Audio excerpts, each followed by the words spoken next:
Closer to home, the Castlefield Sanford Delan UK Buffetology Fund has had its best monthly performance of 14%. Now, a bit of a mouthful that, but suffice to say that the fund specialises in UK companies by applying the same kind of methodology of investing that Warren Buffett has developed over the years. Now, this is a perfect example of a fund that we like. Clear methodology, focus on quality, repeatable process, and an excellent track record to boot.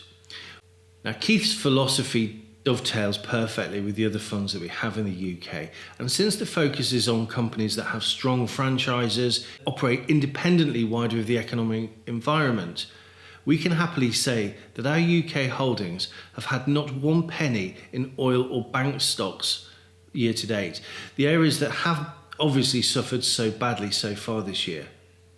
But of course, this 1 month needs to be taken into context, and over a year we're still of course in negative territory.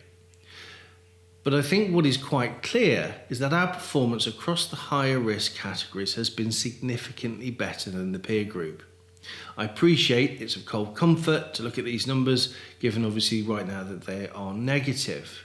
And I'm also certainly not ignoring the fact that the cautious portfolios have been slightly below average. But when we stretch this out and we look at the performance over 5 years, hopefully we can demonstrate here that something is going on. Over 5 years to the end of April, the outperformance has been significant. Clients who wanted to see plenty of stock market exposure, i.e. with an equity risk mandate, will have seen £100,000 turn into just under £120,000 in an industry average portfolio. However, with Albert E Sharp, they would have seen this turn into more than £130,000 in a Model 7 or nearly £145,000 in a Model 10. In steady growth and in balanced, we're ahead of the benchmark by double-digit percentage points.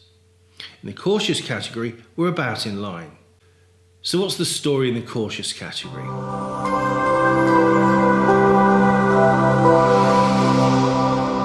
I think there are several things going on here. Firstly, when you are restricted to what you can own outside of equities, when you are avoiding the risky stuff, all of the standard asset allocation models will force you to make a decision about how much government bonds to own. Very few firms will say zero. Once you've arrived at a number, the next decision will be how to get exposure, and a lot will simply follow the index. Now in the UK, one of the peculiarities of the gilt index is that it is dominated by the longer dated issues, the riskier issues. And guess what? That's been exactly the place to have been for the last 18 months, if not longer. And we had a zero allocation to dedicated gilt funds or government bonds in general for that matter. Now that isn't to say that we didn't have exposure, because we most certainly did. But this was all indirectly, in the sense that we felt comfortable leaving that decision to the specialist fund managers that we deal with. For example, we hold funds such as the Baillie Gifford Global Strategic Bond Fund, the Artemis Strategic Bond Fund, and you've seen their exposure very significantly to gilts and government bonds in general over the last few years. We felt it was just too difficult to take that long-term view, given the facts could change very dramatically, very quickly, and that call was best left really in their hands, not ours. Now, the line of thought that gilts act as an insurance policy has, of course, and to be fair, worked very well of late. But it could very easily have played out such that the cost of the premium, as it were, outweighed the benefit of any payoff. And I can't help but notice that according to TrustNet over the last 3 years, only 2 actively managed funds have actually beaten the index of the 13 funds that compete there. In other words, you had to take a huge duration bet to win out. And clearly, very few were prepared to do that and to take that risk. And really understandably so. Why?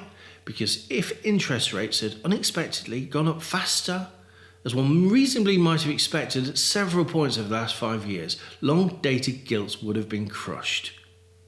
Now, however you cut it up, I guess we have to concede here we're wrong because the numbers say so. But at the risk of sounding flippant, I can sleep very comfortably because that decision was based on prudence, and it was based on an ultimate aim to make money for our clients. We felt that it would have been over diversification.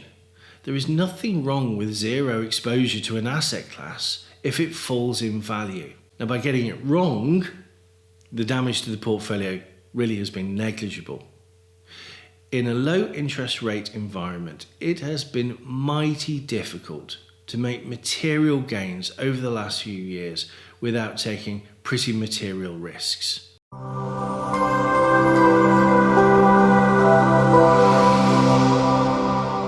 Getting it wrong in equities, however, is a totally different story. And the ARC numbers that we received this week for Q1 certainly reflect this.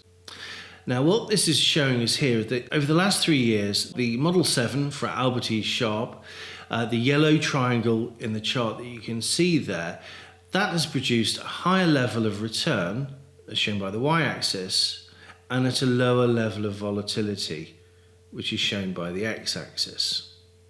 The black dots around this are the portfolios submitted by our competitors. And it looks as though here we probably came out something like 7th or 8th out of 57. Stretching this out to 5 years, the story is pretty much the same. I'd say we're probably in about joint third place here. But without being party to the portfolios of the other contributors, it's difficult to comment on why those returns are higher. I'd certainly be interested to see what they have under the bonnet there. But what we can say is that having searched long and hard, we can't find published model portfolio numbers from our peers that tally in any of these charts. Suffice to say that we can confidently claim that the Albert E Sharp model portfolio returns, particularly those with a high equity content, are amongst the very best in the entire industry. And why is this? Well, it is because we are doing something that is different. And in the remainder of this video, I'm going to discuss a few differentiating factors.